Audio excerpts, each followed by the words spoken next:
Hi friends, this is Swapna. Welcome back to my channel smart Telugu house wife. ఈరోజు నేను lunch రొటీన్లో చేసిన recipes మీతో షేర్ చేసుకుంటానండి. అలాగే మనం ఈ రెసిపీని చేసుకుంటూ మీకు ఒక మంచి కిచెన్ టిప్ కూడా ఇవాళ షేర్ చేస్తాను. ఫస్ట్ అయితే బెండకాయ పులుసు చేసుకోవడానికి కావాల్సిన వెజిటేబుల్స్ అన్నీ నేను కట్ చేసుకుంటున్నాను. ఇక్కడ నేను కొన్ని బెండకాయలు తీసుకున్నాను. వాటికి ఒక టమాటో, ఒక ఉల్లిపాయ, ఒక పచ్చిమిర్చి, కొంచెం కరివేపాకు ఉంటే కరివేపాకు కూడా తీసుకొని అన్నీ కట్ చేసి రెడీగా ఉంచుకుందాం. బెండకాయ పులుసు కాబట్టి మనం కొంచెం చింతపండును కూడా నానబెట్టేసి ఉంచుకుంటే తర్వాత మనము ఈ ప్రాసెస్ అంతా చేసుకునే లోపల చింతపండు నానుంటుంది. నేను కొద్దిగా చింతపండు ఒక బౌల్లో, గాజు బౌల్లో తీసుకొని మైక్రోవేవ్లో 30 సెకండ్స్ పెట్టి ఉంచాను. సో దట్ మనం కర్రీ చేసుకొని మనం పులుసు పోసే టైంకి అది చక్కగా నానుంటుంది. మనము పులుసు అనేది రెడీ చేసుకోవచ్చు. ఇప్పుడు నేను వెజిటేబుల్స్ అన్నీ రెడీ చేసి కట్ చేసుకుంటున్నానండి. పులుసుకి మనము కొంచెం రెగ్యులర్ స్టైల్లో కాకుండా కొంచెం క్రాస్గా కట్ చేసుకుంటే చూడడానికి బాగుంటుంది. కాబట్టి నేను ఇట్లా డిఫరెంట్గా కట్ చేస్తున్నాను, క్రాస్గా పెట్టి.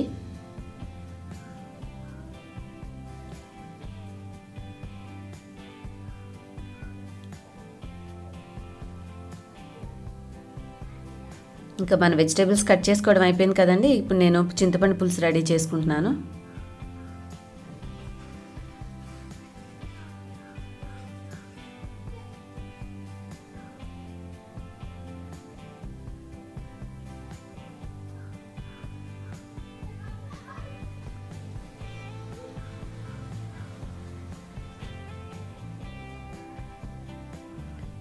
ఇప్పుడు అన్నీ రెడీగా ఉన్నాయి కదండి ఇంగ్రీడియంట్స్. నేను ఎక్కువగా చాలా వరకు రెసిపీస్ అన్నీ ప్రెషర్ కుక్కర్లో చేయడానికి ఇష్టపడతాను. సో కావాల్సినంత నూనె, మీరు తీసుకున్న కూరగాయ ముక్కలకు సరిపడా నూనె వేసుకొని తాలింపు దినుసులు వేసుకొని మనం కట్ చేసుకున్న ఉల్లిపాయ, పచ్చిమిరపకాయ వేసుకోవాలి.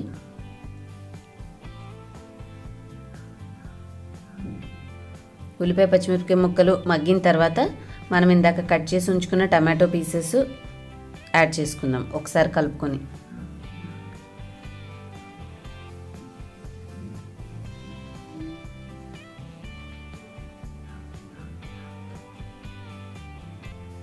ఆల్రెడీ చింతపండు పులుసు పోస్తున్నాం కాబట్టి ఎక్కువ టమాటా వేపినా పర్వాలేదండి, ఒకటి వేసుకుంటే రుచికి సరిపోతుంది. తర్వాత కొద్దిగా పసుపు,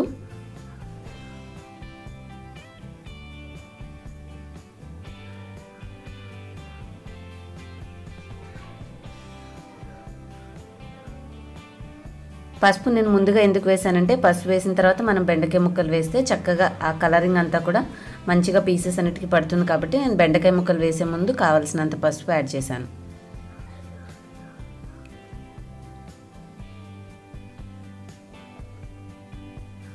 ఇప్పుడు అన్నింటిని చక్కగా కలుపుకొని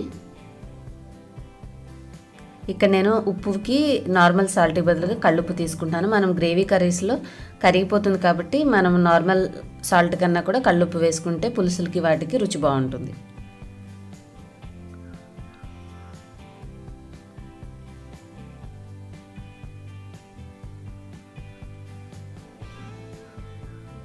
కాసేపు మూత పెట్టి ఉంచుకుంటే మనం యాడ్ చేసిన ఉప్పు అనేది కరిగి అంతా ముక్కలకి పడుతుంది. అది మగ్గే లోపల ముక్కలన్నీ మనం కొంచెం 2-3-4 వెల్లుల్లి రెబ్బలు తీసుకొని కాస్త ధనియాల పొడి తీసుకొని దంచుకుంటే, నేను ఇది చాపింగ్ బోర్డ్ మీదే చేసేస్తున్నాను. చిన్న గిన్నె లాంటిది ఏం యూజ్ చేయనండి. రోల్ అంటే ఈ చిన్న పనికి రోల్ ఎందుకని చెప్పేసి చాపింగ్ బోర్డ్ మీదే ఈ విధంగా కచ్చపచ్చగా దంచేసుకుంటాను.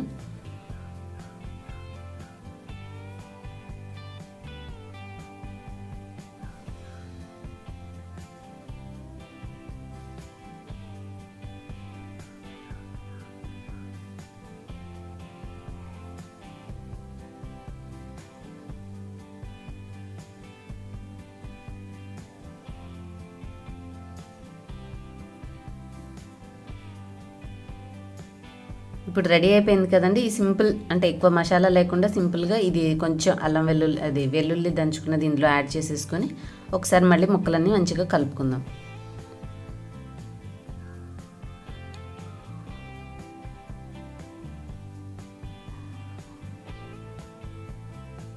ఇప్పుడు కూరకు సరిపడా కారం కూడా వేసుకుందాం. కొంచెం పులుసు కూర కాబట్టి కాస్త కారం ఎక్కువే పడుతుంది. మీ టేస్ట్ తగ్గట్టుగా కారాన్ని కూడా కలుపుకోండి. చూడండి ఎంత చక్కగా కనిపిస్తున్నాయో పీసెస్.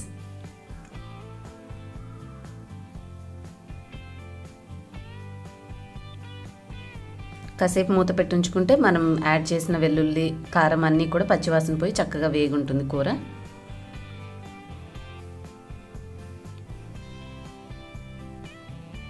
సూపర్ కలర్ఫుల్గా ఉంది.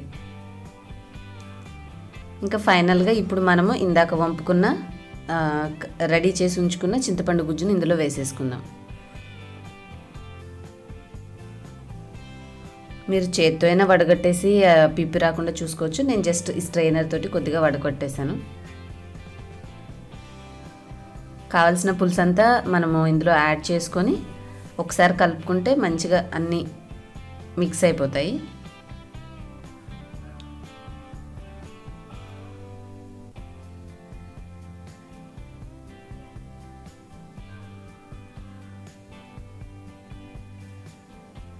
ఫైనల్గా మనం ప్రెషర్ కుక్కర్లో చేసుకుంటున్నాం కాబట్టి నేను చివరిలో యాడ్ చేయాల్సిన కొంచెం బెల్లాన్ని కూడా వేసేసాను. చింతపండు పులుసుతో చేస్తున్నాం కాబట్టి మనకు ఆ పులుపు వల్ల ఎఫెక్ట్ అనేది స్టమక్ మీద ఉండకుండా ఉండాలంటే దానికి కొంచెం బెల్లం యాడ్ చేస్తే పులుసుకి టేస్ట్ వస్తుంది, ప్లస్ మనకి రుచిగా కూడా ఉంటుంది. అది కొంచెం కరిగేలాగా మంచిగా ఒకసారి కలిపేసేసుకొని ఇప్పుడు మనం అన్నీ యాడ్ చేసాం కాబట్టి ఉప్పు అన్నీ సరిపోయేలేదో ఒకసారి రుచి చూసుకొని ఇంకా కావాలంటే మనం ఇంకొంచెం నీరు మీకు కావాల్సినంత పులుసుని బట్టి కావాలంటే మరి కొంచెం నీళ్ళు యాడ్ చేసుకుని మూత పెట్టేసుకోవాలి.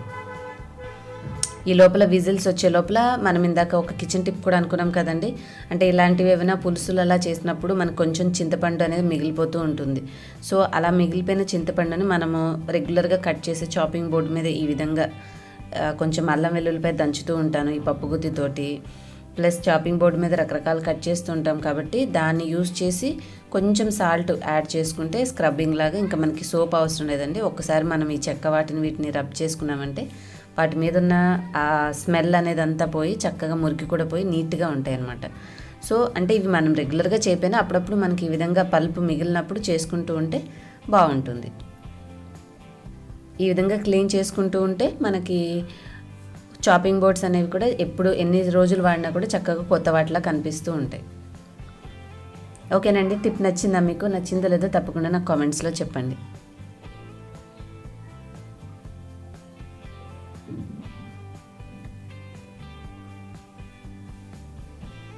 చూడండి ఎంత చక్కగా ఉందో, కొత్త దానిలో ఇప్పుడే తెచ్చిన దానిలాగా.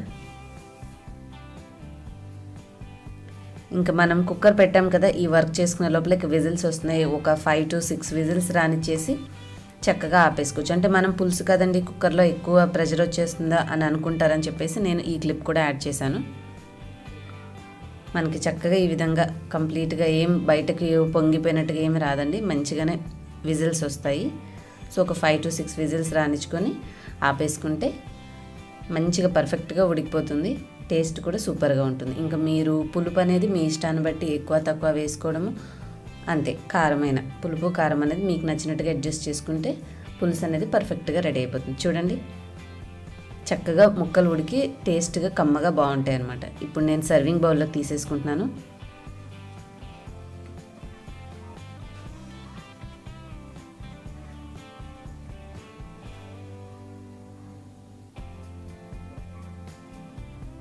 సూపర్ టేస్టీగా మనకి బెండకాయ పులుసు రెడీ అయిపోయింది. ఇంకా మా అమ్మాయి నాకు ఆమ్లెట్ కూడా వేయమమ్మీ అంది. సరే ఓకే, కర్రీ చేసిన తర్వాత ఇంకా మా అందరికి కూడా నేను ఆమ్లెట్ వేసేసాను. ఆ ప్రాసెస్ కూడా చూసేసేద్దాం. ఆమ్లెట్కి ఏముందండి, సింపుల్ ఫాస్ట్ అయిపోవాలంటే కొంచెం కారం, కొంచెం పసుపు, కొంచెం ఉప్పు, ఒక గుడ్లో మనము ఉల్లిపాయలు ఉంటే ఉల్లిపాయలు యాడ్ చేసుకొని కొంచెం పచ్చిమిర్చి తురుముకోవచ్చు.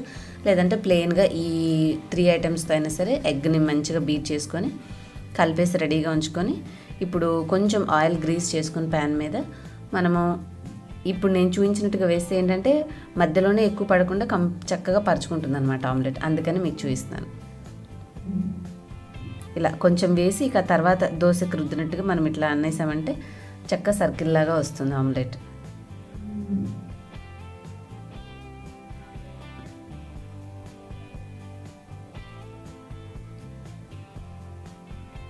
హై ఫ్లేమ్లో ఉంచుకుంటే కొంచెం సేపటికి చక్కగా కింద కాలుతుంది. తర్వాత నెక్స్ట్ సైడ్ టర్న్ చేసుకుంటే యమ్మీ మనకి ఆమ్లెట్ కూడా రెడీ అయిపోతుంది. హోప్ ఈ వీడియో మీకు నచ్చింది అనుకుంటున్నాను. నచ్చితే ప్లీజ్ లైక్ అండ్ షేర్ చేయండి. Thanks for watching. Bye bye.